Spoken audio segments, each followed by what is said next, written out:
வடகிழக்கு பருவமழை காலத்தில் கனமழை, இடியுடன் கூடிய மழை மற்றும் பலத்த காற்று போன்ற கடுமையான வானிலைகள் அவ்வப்போது ஏற்படும் வாய்ப்புள்ளதாக மலேசிய வானிலை ஆய்வுத்துறையான மெட் மலேசியா தெரிவித்துள்ளது.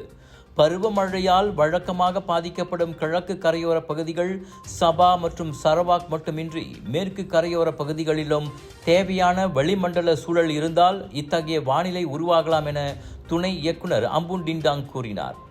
காற்றின் திசை, வேகம் மற்றும் காற்று ஒருங்கிணையும் நிலை ஆகியவை கடுமையான வானிலை உருவாகிய முக்கிய காரணிகளாக உள்ளன என்றார் அவர். குறிப்பாக மோன்சூன் தள்ளல், அதாவது மோன்சூன் சர்ச் ஏற்பட்டால் முதல் 3 நாட்கள் வரை தொடர்ச்சியான கனமழை பெய்யக்கூடும் எனவும் வெள்ளம் ஏற்படும் அபாயம் உள்ளதாகவும் எச்சரித்துள்ளார்.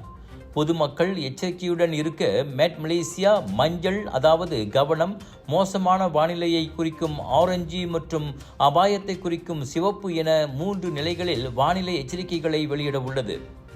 வடகிழக்கு பருவமழை மார்ச் மாதத்தில் முடிவடையும் என எதிர்பார்க்கப்பட்டாலும் கனமழை கொண்ட மோன்சூன் தள்ளல் எந்த நேரத்திலும் ஏற்படக்கூடும் என்பதால் தொடர்ச்சியான கண்காணிப்பு அவசியம் என வலியுறுத்தப்பட்டது. மெட் மலேசியா 24 மணி நேரமும் வானிலை கண்காணிப்பு மேற்கொண்டு வருவதாகவும் அபாய அறிகுறிகள் தென்பட்டவுடன் முன்னெச்சரிக்கை வழங்கப்படும் என்றும் தெரிவித்துள்ளது.